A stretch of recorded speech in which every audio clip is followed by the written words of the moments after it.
नमस्कार दोस्तों, break exam में आप सभी का स्वागत है।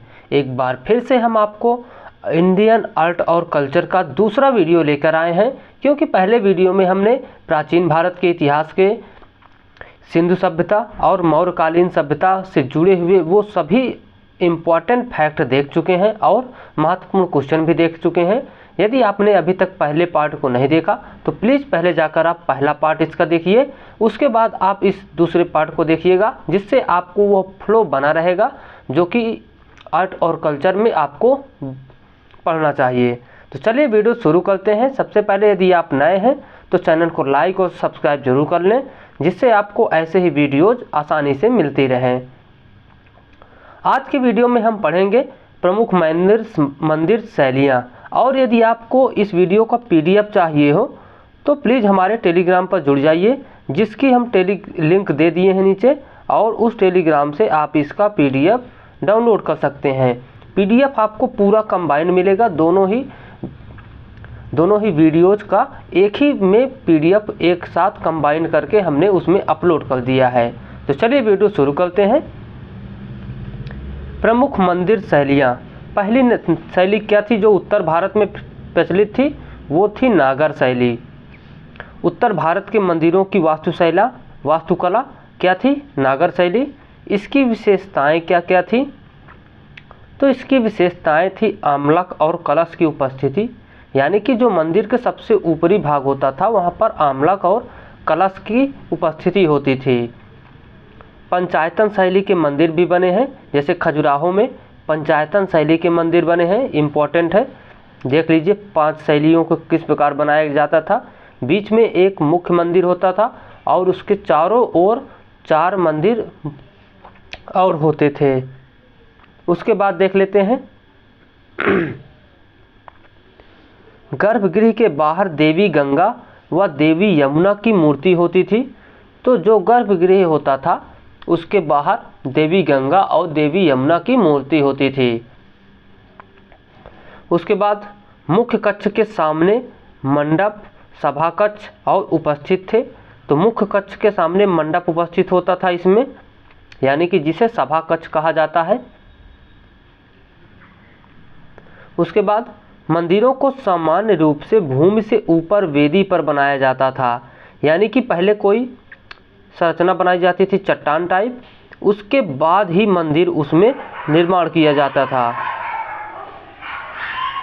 उसके बाद देख लेते हैं द्वार मंडपों के निर्माण में स्तंभों का प्रयोग किया जाता था। तो जो द्वार मंडपों का निर्माण होता था उसमें स्तंभों का प्रयोग होता था, यानी कि जो मुख्य द्वार होता था, जैसे कोई भी मंदिर का मुख्य द्वार हो, वहाँ पर ये लोग स्तंभों का प्रयोग करके उसका द्वार बनाते थे। मंदिर परिसर में कोई टैंक या जलाशय नहीं होता था। दक्षिण भारत से ये भिन्न एक विशेषता है, क्योंकि दक्षिण भारत में मंदिर परिसर में एक जलाशय का निर्माण होता था, जबकि उत्तर भारत में मंदिरों में कोई भी जलाशय नहीं होता था। मंदिर में अंदर की दीवारों को 3 क्षैतिज भागों में विभाजित किया गया था, जिसे रथ कहा जाता था। बाद में पंचरथ, सप्तरथ और नवरथ मंदिर भी इन्हीं नाम से बने हैं। देख सकते हैं पहला सीढ़ी, दूसरी सीढ़ी और तीसरी सीढ़ी, इसे त्रिरथ कहा जाता था। उसके बाद देख लेते हैं गर्भगृह के चारों ओर प्रदक्षिणा पथ होता था जो ढका हुआ होता था। तो गर्भगृह जो मुख्य गर्भगृह होता था मंदिर के बीच में, उसके चारों ओर प्रदक्षिणा पथ होता था। इसी प्रकार इसमें लोग चक्कर काटते थे, यानी कि परिक्रमा करते थे। उसके बाद शिखर 3 प्रकार के होते थे। कौन कौन शिखर होते थे? पहला है रेखा प्रसाद, जिसे लतिन कहते हैं, या दूसरा है फमसाना प्रकार का, जो कई सीढ़ियों के आकार से ऊपर चढ़ते ऊपर ख़त्म होता है। और तीसरा है वल्लभी प्रकार का, जो कि गुजरात में ज़्यादा फेमस था, वल्लभी प्रकार का। तो 3 प्रकार के शिखर होते थे, रेखा प्रसाद, फमसाना और वल्लभी। आइए देख लेते हैं नागर मंदिरों की मुख्य विशेषताएं चित्र के माध्यम से। सबसे पहले देख लेते हैं कि मंदिर का बंद सभा कक्ष कहाँ पर है। ये यहाँ पर, जैसे गर्भगृह के आगे सभा कक्ष होता था और मार्ग कहाँ से होता था, ये स्तंभ लगे होते थे, इसके अंदर आते थे हम लोग, तो इससे अंदर प्रवेश करते थे। तो ये मार्ग का है। उसके बाद ये सीढ़ियाँ हैं, चढ़ने के लिए देख सकते हैं सीढ़ियों का निर्माण किया जाता था, काफ़ी ऊंचे में बनाए जाते थे। और ये मंडप है पूरा। उसके बाद देख लेते हैं गर्भगृह मंदिर के जस्ट सबसे बीच भाग में और किनारे पर होता था। जो सबसे लास्ट छोर होता था मंदिर का, वहीं पर बीच में होता था गर्भगृह। और ऊपरी भाग को शिखर कहा जाता था। एकदम सीधे त्रिभुजा आकार में इसकी आकृति होती थी। उसके ऊपर आमलक की उपस्थिति होती थी, जो कि लगभग इस प्रकार था। और उसके ऊपर फिर कलश की उपस्थिति होती थी। तो आमलक के ऊपर कलश की उपस्थिति होती थी। तो इस प्रकार से नागर शैली मंदिरों का निर्माण किया जाता था। आइए आगे देख लेते हैं। नागर मंदिरों को 3 भागों में विभाजित किया गया था। कौन कौन है? पूर्वी भारत यानी कि उड़ीसा शैली के मंदिर, मध्य भारत यानी खजुराहो शैली के मंदिर, और पश्चिमी भारत यानी सोलंकी भारत के मंदिर। आइए देख लेते हैं उड़ीसा शैली के मंदिर कैसे थे। देख सकते हैं उड़ीसा शैली के मंदिरों को। शिखर को रेखा देउल कहा जाता था। तो उड़ीसा शैली में शिखर को रेखा देउल कहा जाता था। ये 3 प्रकार के देउल थे। अब ये भी 3 प्रकार के देउल थे, देख सकते हैं। रेखा देउल, पीढ़ा देउल, खखरा देउल। आप देख सकते हैं यहाँ पर रेखा देउल सबसे ऊंचा होता था, उसके बीच में पीढ़ा देउल और सबसे बाहरी भाग में खाखरा देउल होता था, खखरा देउल। उसके बाद देख लेते हैं मंडप को जगमोहन कहा जाता था। तो उड़ीसा के जो मंदिर होते थे उनमें जो मंडप बनते थे उनको जगमोहन कहा जाता था। बाहरी दीवारों पर भव्य चित्रकारी होती थी, लेकिन अंदर की दीवारों पर नहीं। तो जो बाहरी दीवारें होती थी मंदिर की, वहाँ पर भव्य चित्रकारी की जाती थी, लेकिन अंदर की दीवारों पर ऐसा कुछ भी नहीं किया जाता था। मुख्य मंदिर वर्गाकार होते थे। मंदिर परकोटे से घिरे होते थे।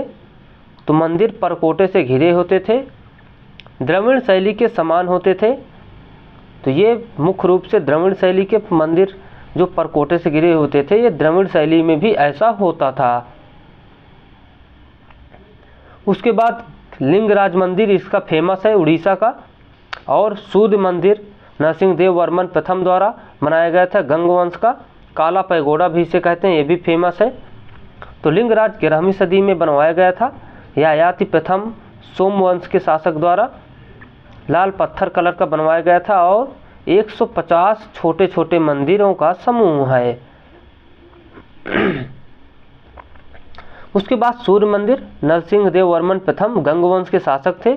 इसे ब्लैक पैगोडा भी कहते हैं, काफ़ी ज़्यादा फेमस है यह, ब्लैक पैगोडा के नाम से जाना जाता है इस मंदिर को। उसके बाद और उदाहरण है सूर्य मंदिर, जगन्नाथपुरी, लिंगराज मंदिर उड़ीसा। तो 3 प्रकार के और मंदिर हैं जो कि उड़ीसा के हैं। दूसरी शैली है मध्य भारत शैली। बाहर भीतरी दोनों दीवारों पर बारीक नक्काशी होती थी। तो दूसरी है मध्य भारत की शैली, जो कि बाहरी और भीतरी दोनों दीवारों पर बारीक नक्काशी होती थी। दूसरा इम्पॉर्टेंट पॉइंट है अधिकांश मंदिर बलुआ पत्थर से निर्मित होते थे। तो अधिकांश मंदिर बलुआ पत्थर से निर्मित होते थे। और दूसरा पंचायतन शैली के ये मंदिर थे। तो दूसरा इम्पॉर्टेंट पॉइंट है पंचायतन शैली के मंदिर थे। उसके बाद एग्जाम्पल है दशावतार मंदिर, देवगढ़ ललितपुर यूपी में स्थित है। जो मध्य भारत के मंदिर थे उनमें दशावतार मंदिर काफ़ी ज़्यादा इम्पोर्टेंट है, यूपी में है, ललितपुर ज़िले में। उसके बाद खजुराहो मंदिर चंदेल शासकों द्वारा निर्मित थे। इनको पंचायतन शैली में भी बनाया गया था। उसके बाद खजुराहो शैली हिंदू जैन धर्म से संबंधित थी। खजुराहो शैली याद रखिएगा, जैन और हिंदू धर्म से संबंधित थी। और खजुराहो शैली की अलग विशेषता क्या थी, तो कामुक मूर्तियों हेतु प्रसिद्ध हैं। तो खजुराहो की जो मंदिर शैली है वो कामुकता वाली मूर्तियों से ज़्यादा भरी हुई है। भीतरी और बाहरी दोनों स्तरों पर यहाँ पर नक्काशी की गई है। उसके बाद अन्य मंदिर क्या थे, लक्ष्मण मंदिर यशोवर्मन द्वारा भगवान विष्णु को समर्पित है, लक्ष्मण मंदिर यशोवर्मन द्वारा। उसके बाद 64 योगिनी मंदिर भी एमपी में ही है। इसी 64 योगिनी मंदिर की नकल करके हमारे संसद भवन को बनाया गया था गोल आकार में। तो इसी 64 योगिनी मंदिर को याद रखेगा, यह यूपीएससी में भी पूछा हुआ क्वेश्चन है 2021 में कि 64 योगिनी मंदिर क्या केवल एक ही भारत में है, तो ये ऐसा इस प्रकार से क्वेश्चन पूछा गया था। कंददिया महादेव का मंदिर और 64 योगिनी का मंदिर, यह दोनों ही मध्य भारत की शैली से बने हुए हैं और नागा शैली का प्रतिनिधित्व करते हैं। खजुराहो शैली के देख सकते हैं एग्जाम्पल, इस प्रकार से खजुराहो शैली के मंदिर निर्माण होते थे। उसके बाद देख लेते हैं पश्चिमी भारत, सोलंकी शैली 11वीं शताब्दी के बाद निर्मित किए गए थे।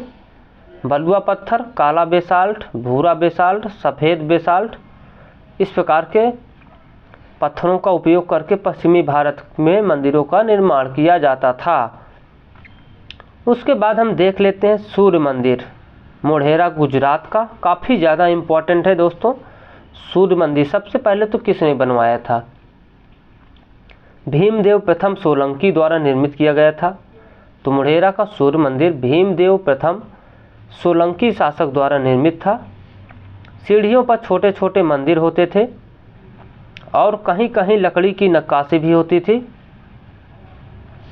और मोढेरा गुजरात में यह बने हुए हैं। उसके बाद द्रविड़ शैली के मंदिर कौन कौन होते थे, द्रविड़ शैली के मंदिर तो कृष्णा नदी से कुमारी अंतरीप के बीच विकसित है, कृष्णा नदी से कुमारी अंतरीप के बीच विकसित है द्रविड़ शैली के मंदिर। यह वास्तुकला पल्लव शासक महेंद्र वर्मन की देखरेख में प्रारंभ हुई तथा चोल काल समय शिखर तक पहुंची।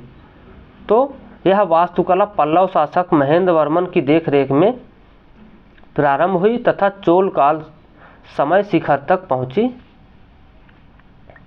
उसके बाद हम देख लेते हैं इसकी विशेषताएं क्या थी। तो द्रविड़ शैली के मंदिर ऊंची चहार दीवारी से घिरे होते थे, नागर शैली के विपरीत, क्योंकि नागर शैली में इस प्रकार से चहार दीवारी से मंदिर घिरे नहीं होते थे, जबकि द्रविड़ शैली में चहार दीवारी से मंदिर घिरे होते थे। सामने की ओर ऊंचा दरवाजा होता था जिसे गोपुरम कहा जाता था। तो जो सामने की ओर एक ऊंचा दरवाजा होता था जिसे गोपुरम कहा जाता था। उसके बाद मंदिरों के ऊपर पिरामिड नुमा शिखर होते थे, जैसे कि कोई एक ये मंदिर है, एक फ्लोर, दूसरी फ्लोर ऐसे होती थी, तीसरी फ्लोर ऐसे, चौथी फ्लोर ऐसे, पांचवी फ्लोर ऐसे, छठवीं फ्लोर ऐसे। इस प्रकार से पिरामिड नुमा इसमें शिखर होते थे जिसे ही विमान कहा जाता था। तो इन सभी फ्लोरों को विमान कहा जाता था। विमान के शीर्ष पर अष्टकोणीय शिखर कलश के समान लेकिन गोल नहीं होता था। तो विमान के शिखर पर ही अष्टकोणीय शिखर रखा जाता था, अष्टकोणीय कलश के समान, जो कि सबसे ऊपरी हिस्से पर रखा जाता था।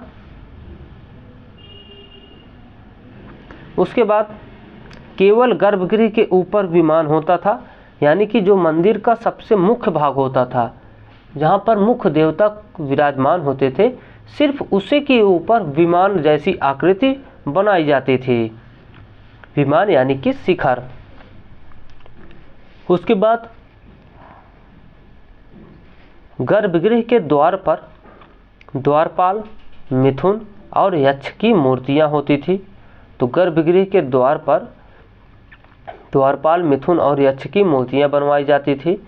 मंदिर परिसर में जलाशय मुख्य विशेषता थी। तो कोई भी मंदिर बनता था दक्षिण में तो उसमें एक जलाशय की भी व्यवस्था की जाती थी। गर्भगृह और सभा हाल के बीच रास्ता अंतराल होता था, काफ़ी गैप होता था। जैसे देख सकते हैं यहाँ गर्भगृह है और यहाँ से रास्ता है, ये सभा हाल है, इसके बीच कितना लंबा गैप है। तो गर्भगृह से सभा हाल के बीच काफ़ी अंतर होता था। उसके बाद देख सकते हैं इसमें किस प्रकार से सभी चीज़ों को बनाया गया है। ये यहाँ पर चबूतरा है और ये मंडप है, विमान है किस प्रकार से ऊपर की ओर। गर्भगृह सबसे बीचे वाले हिस्से पर होता है, आमलक ऊपरी शैली पर, ये लेकिन यह नागर शैली का मंदिर बना हुआ है, ये देखिएगा। उधर ये द्रविड़ शैली के मंदिर हैं, देख सकते हैं कितना दूरी तक इसमें सभा कक्ष होता था, मंडप जिसे कहते थे, और शुरू के हिस्से को राय गोपुरम कहते थे, और फिर इसके शिखर और ध्वज स्तंभ होते थे, और यहीं पर एक इसका तालाब भी होता था। उसके बाद वेसर शैली भी इम्पोर्टेंट है, इसमें भी गोपुरम का निर्माण किया जाता था और शिखर और ग्रीवा जैसी संरचना इसमें मिलती थी। विमान को इसमें कम कर दिया गया था, यानी कि कम ऊंचे बनने लगे थे। चूँकि वेसर शैली नागर और दक्षिण शैली का ही दोनों का मिक्सअप थी, दोनों को यदि मिश्रित कर दिया जाए तो वेसर शैली का निर्माण होता था। तो कुछ विशेषताएं नागर शैली की आ गई थी इसमें, और कुछ विशेषताएं दक्षिण भारत की द्रविड़ शैली की आ गई थी। तो इस कारण से वेसर शैली एक अलग ही रूप लिए हुई थी। उसके बाद हम देख लेते हैं पल्लव शैली के मंदिर को 4 प्रकार से बांटा गया है, और ये किसने बांटा है तो पर्सी ब्राउन द्वारा विभाजित किया गया है। पहला है महेंद्र समूह। तो महेंद्र समूह में के मंदिरों की विशेषताएं क्या थी? चट्टानों को काटकर मंदिरों का निर्माण किया गया था, मंदिर को ही मंडप कहा जाता था। नागर शैली में मंडप सभा हाल को कहते थे, तो नागर शैली में मंडप सभा हाल को कहते थे। उदाहरण क्या है? त्रिमूर्ति मंडप, पल्लवरम का पंच पांडव मंडप आदि। उसके बाद है मामल्ल शैली। तो मामल्ल शैली की विशेषता क्या थी? नरसिंह वर्मन प्रथम के काल में विकसित थी, और दूसरा रथ मंदिर इसकी विशेषता थी।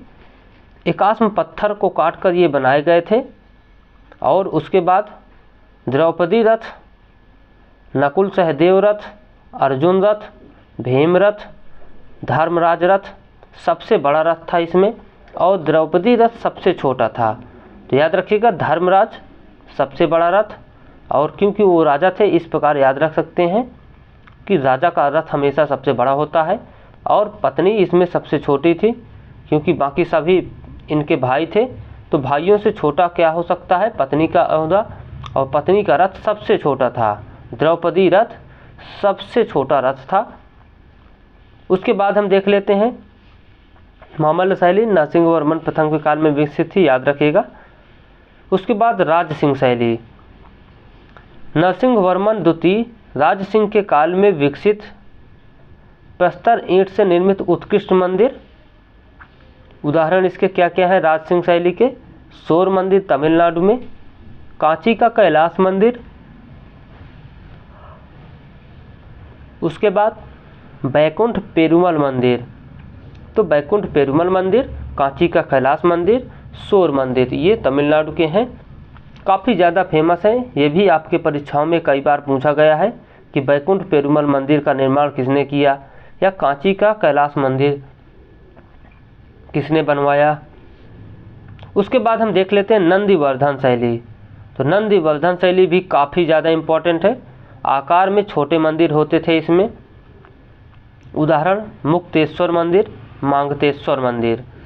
तो उदाहरण में मुक्तेश्वर मंदिर, मातंगेश्वर मंदिर, 2 इसमें नंदीवर्धन शैली के मुख्य उदाहरण हैं। उसके बाद देख लेते हैं चोल शैली के मंदिर। तो चोल शैली के मंदिर राजराजेश्वर या बृहदेश्वर शैली का प्रतिनिधित्व करते हैं। इस मंदिरों की विशेषताएं आइए देखते हैं।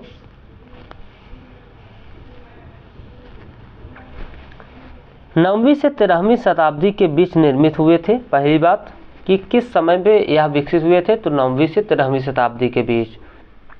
चोल काल को दक्षिण भारत का स्वर्ण काल कहा जाता है। कलाविद फर्ग्यूसन के अनुसार चोल शासकों ने दैत्यों के समान कल्पना की तथा जौहरियों के समान उसे पूरा किया। तो किसने यह स्टेटमेंट दिया है, तो कलासिन फर्ग्यूसन ने। तो फर्ग्यूसन ने यह स्टेटमेंट दिया था कि चोल शासकों ने दैत्यों के समान कल्पना की और जौहरियों के समान उसे पूरा किया। उसके बाद गर्भगृह की दीवारों में पौराणिक कथा के भित्ति चित्र बने होते थे। तो गर्भगृह की दीवारों में पौराणिक कथा के भित्ति चित्र बने होते थे। बृहदेश्वर मंदिर राजराज प्रथम द्वारा निर्माण किया गया था, बृहदेश्वर मंदिर। उसके बाद गंगईकोंड चोलपुरम राजेंद्र चोल प्रथम द्वारा बनाया गया था। याद रखिएगा, गंगईकोंड चोलपुरम राजेंद्र प्रथम द्वारा बनवाया गया था। उसके बाद बृहदेश्वर मंदिर राजराज प्रथम द्वारा बनाया गया था। दोनों ही मंदिर काफ़ी ज़्यादा इम्पोर्टेंट है आपके परीक्षाओं के दृष्टिकोण से। उसके बाद हम देख लेते हैं बेसर शैली।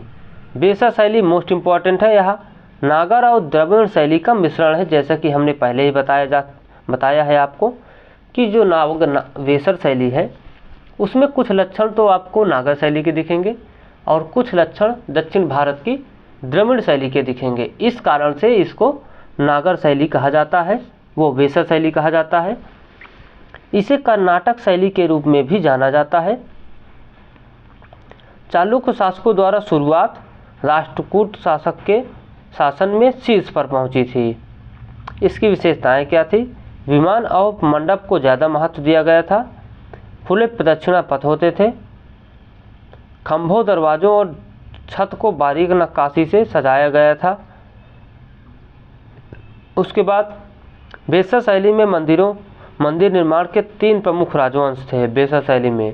पहला है बादामी और राष्ट्र कल्याणी के चालुक्य। तो पहला बेसर शैली में जो मंदिरों का निर्माण कराया उनमें बादामी और चालुक्य। दूसरा है राष्ट्रकूट एलोरा में कैलाश मंदिर। तो दूसरा राष्ट्रकूट एलोरा में कैलाश मंदिर। तीसरा थे होयसल मंदिर हेलेब्रिड और बेलूर के मंदिर। तो तीसरा था होयसल वंश द्वारा निर्मित मंदिर। ये थे हेलेब्रिड और बेलूर के मंदिर। उसके बाद देख लेते हैं अन्य प्रमुख शैलियाँ जो काफ़ी ज़्यादा फेमस हैं। नायक शैली पहली इम्पोर्टेंट है। इसे मदुरई शैली के नाम से भी जाना जाता है। 16 से 18वीं सदी के बीच में विकसित हुई। इस्लामी वास्तुकला का प्रभाव था इसमें। विशाल गलियारों की उपस्थिति थी और सबसे ऊंचे गोपुरम होते थे। इसके सबसे ऊंचे गोपुरम होते थे।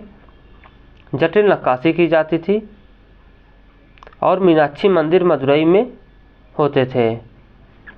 उसके बाद देख लेते हैं विजयनगर शैली।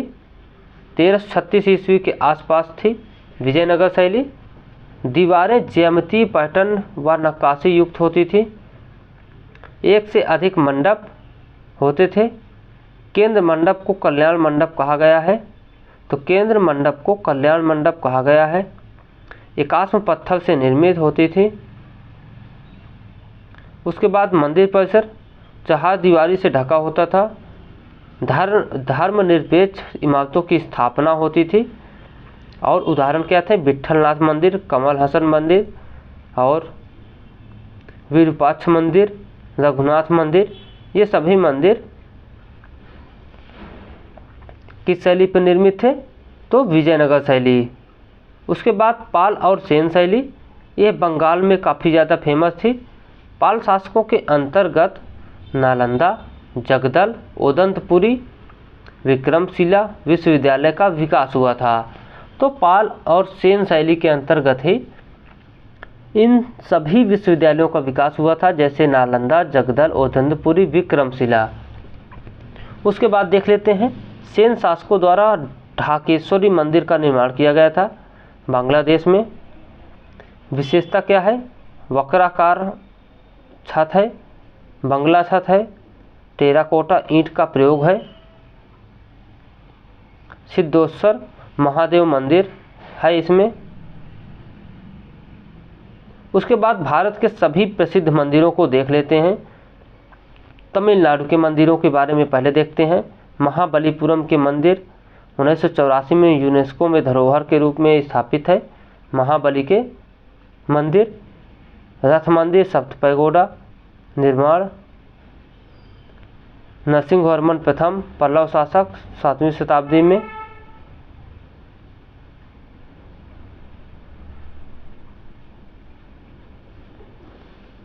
उसके बाद देख लेते हैं शैली मामल्य थी। एकाश्म मंदिर होते थे, यानी कि एक ही पत्थर को काट कर बनाए जाते थे और इनकी संख्या 8 थी। तो जो तमिलनाडु के महाबलीपुरम के मंदिर हैं उनकी संख्या 8 थी। कौन कौन थे? धर्मराज रथ सबसे ऊंचा होता था, भीम रथ, अर्जुन रथ, सहदेव रथ, द्रौपदी रथ सबसे छोटा होता था, अलंकरण रहित है, यानी कि इसमें कोई भी अलंकरण नहीं किया गया है। गणेश रथ, पिडारी रथ, वलाई कुट्टय रथ। तो इस प्रकार से इसमें एक ही जगह पर तमिलनाडु में मंदिरों का गुच्छा टाइप बन गया था। शोर मंदिर महाबलीपुरम में स्थित है। निर्माण इसका नरसिंहवर्मन द्वितीय ने करवाया था और इसी के तट पर स्थित है। उसके बाद कांची का कैलाश मंदिर, जिसे राज सिद्धेश्वर मंदिर के नाम से भी जानते हैं, इसका निर्माण नरसिंहवर्मन सिद्धेश द्वितीय ने करवाया था। उसके बाद मीनाक्षी मंदिर, मीनाक्षी मंदिर को 1623 से 1655 में बनवाया गया था और ये मदुरई में बनाया गया था। पार्वती माता का जन्म स्थल है। सुंदेश्वर शिव, मीनाक्षी और 14 एकड़ में विस्तृत है। तो लगभग मीनाक्षी मंदिर को 14 एकड़ में बनाया गया है। गोपुरम इसमें 12 हैं। यहाँ की सभी गलियाँ मंदिरों की ओर जाती हैं। तो जो भी मंदिर की ओर गलियाँ हैं यहाँ पर, वो मंदिर की ओर ही जाती हैं। अगला मंदिर है बृहदेश्वर मंदिर, राजराजेश्वर मंदिर भी कहते हैं, शिव मंदिर, और निर्माता राजराज चोल प्रथम ने इसका निर्माण किया है 1010 में। उसके बाद रंगनाथ स्वामी मंदिर, भगवान विष्णु का, लक्ष्मी, और इसका निर्माण किसने किया है? तो चोल, पांड्य और विजयनगर ने। उसके बाद केरल के मंदिर, वडकुनाथन मंदिर, श्री अयप्पा मंदिर, सबरीमाला मंदिर को कहते हैं, पद्मनाभ स्वामी मंदिर, विष्णु मंदिर के नाम से भी इसे कहते हैं, गुरुवायूर मंदिर श्री कृष्ण का है। तो ये सभी वे केरल के प्रमुख मंदिर हैं। उसके बाद कर्नाटक के प्रमुख मंदिरों के बारे में देख लेते हैं। मुरुदेश्वर मंदिर, मूकांबिका मंदिर, श्रृंगेरी मंदिर, गोमतेश्वर मंदिर, महाबली मूर्ति या श्रवण बेलगोला। उसके बाद चन्ना केशव मंदिर बेलूर, होयसलेश्वर मंदिर हलेबीड और विरूपाक्ष मंदिर हम्पी। तो ये भी काफ़ी ज़्यादा फेमस है कर्नाटक के मंदिर। उसके बाद आंध्र प्रदेश के मंदिर चोल वंश के राजाओं ने बनवाया था। उसके बाद देख लेते हैं तेलंगाना के मंदिर, श्री सीता रामचंद्र स्वामी मंदिर, गणना सरस्वती मंदिर। उसके बाद गुजरात के प्रमुख मंदिर क्या क्या हैं? सोमनाथ मंदिर सौराष्ट्र, उत्तर प्रदेश मंदिर या द्वारकानाथ मंदिर। तो द्वारकानाथ मंदिर ये द्वारका में है। चलिए अगला मंदिर देख लेते हैं। नागेश्वर ज्योतिर्लिंग मंदिर जामनगर में है, गुजरात में। मुढ़ेरा का सूर्य मंदिर है मुढ़ेरा में, ये भी गुजरात में है, अभी चर्चा में भी है, तो याद रखेगा, इससे इम्पोर्टेंट है मुढ़ेरा का सूर्य मंदिर। उसके बाद देख लेते हैं मध्य प्रदेश के मंदिर। कंदरिया महादेव का मंदिर खजुराहो में है। सास बाहु मंदिर, सहस्त्र बाहु मंदिर ग्वालियर में है। ओंकारेश्वर खंडवा का मंदिर मध्य प्रदेश में, और मध्य प्रदेश खंडवा में महाकालेश्वर मंदिर उज्जैन में एमपी में है। उसके बाद महाराष्ट्र के मंदिर त्र्यंबकेश्वर मंदिर नासिक में है, यहीं से गोदावरी नदी का निर्गमन होता है। उसके बाद विट्ठल या विठोबा मंदिर पंढरपुर में। उसके बाद असम कामाख्या मंदिर गुवाहाटी में, अम्बालंद देवलई गुवाहाटी में, नवग्रह मंदिर गुवाहाटी में, नथोरतिंग शिव मंदिर देउल। तो याद रखिएगा ये सभी मंदिर कहाँ पर हैं, तो असम में स्थित है। कामाख्या, आनंद देवलाई, नवग्रह मंदिर और नथोरतिंग शिव देउल। उसके बाद छत्तीसगढ़ के प्रमुख मंदिर कौन कौन है, तो भोरम देव, दंतेश्वरी, महामाया मंदिर। हिमाचल प्रदेश के प्रमुख मंदिर हैं ज्वाला देवी मंदिर, बाबा बालकनाथ मंदिर। झारखंड के बैद्यनाथ मंदिर, अरुणाचल प्रदेश के मालिनी नाथ मंदिर, पश्चिम बंगाल के दक्षिणेश्वर मंदिर कोलकाता में। उसके बाद उड़ीसा के प्रमुख मंदिरों में जगन्नाथपुरी मंदिर, लिंगराज मंदिर भुवनेश्वर में है उड़ीसा में, कोणार्क जिसे ब्लैक पैगोडा के नाम से भी जानते हैं उड़ीसा में स्थित है। चलिए 12 ज्योतिर्लिंगों के बारे में देख लेते हैं। पहली सोमनाथ में गिरी है, सौराष्ट्र गुजरात में स्थित है। उसके बाद दूसरी नागेश्वर है, जामनगर गुजरात में है। तीसरी मल्लिकार्जुन स्वामी श्रीशैलम आंध्र प्रदेश में है। चौथी महाकालेश्वर उज्जैन मध्य प्रदेश में है। पांचवी कौन कौन सी मंदिर है, ओंकारेश्वर खंडवा मध्य प्रदेश में। छठी है काशी विश्वनाथ मंदिर वाराणसी यूपी में है। सातवां है केदारनाथ उत्तराखंड में स्थित है। आठवां है बैद्यनाथ मंदिर देवघर झारखंड में है। रामेश्वर मंदिर तमिलनाडु में है। उसके बाद धृष्येश्वर औरंगाबाद महाराष्ट्र में मंदिर है। त्र्यंबकेश्वर मंदिर नासिक महाराष्ट्र में स्थित है। उसके बाद भीमाशंकर पुणे महाराष्ट्र में स्थित है। उसके बाद भारत के बाहर के प्रसिद्ध मंदिर कौन कौन हैं, तो अंकोर वाट मंदिर कंबोडिया में स्थित है। अंकोर वाट का मंदिर सबसे बड़ा हिंदू मंदिर है, अंकोर वाट का मंदिर। उसके बाद पशुपतिनाथ मंदिर। उसके बाद देख लेते हैं मुल्तान का आदित्य सूर्य मंदिर पाकिस्तान में है। तो एक सूर्य मंदिर और है राजस्थान में, सुल्तान मंदिर या मुल्तान मंदिर। उसके बाद कटास राज मंदिर पाकिस्तान में है। प्रेयः विहार मंदिर कंबोडिया में है। उसके बाद देख लेते हैं प्रमबनन मंदिर इंडोनेशिया में है। मुन्नेश्वर मंदिर श्रीलंका में है। तो यह प्रमुख मंदिर रहे। उसके बाद हम देख लेते हैं, हम अगले वीडियो में अब देखेंगे।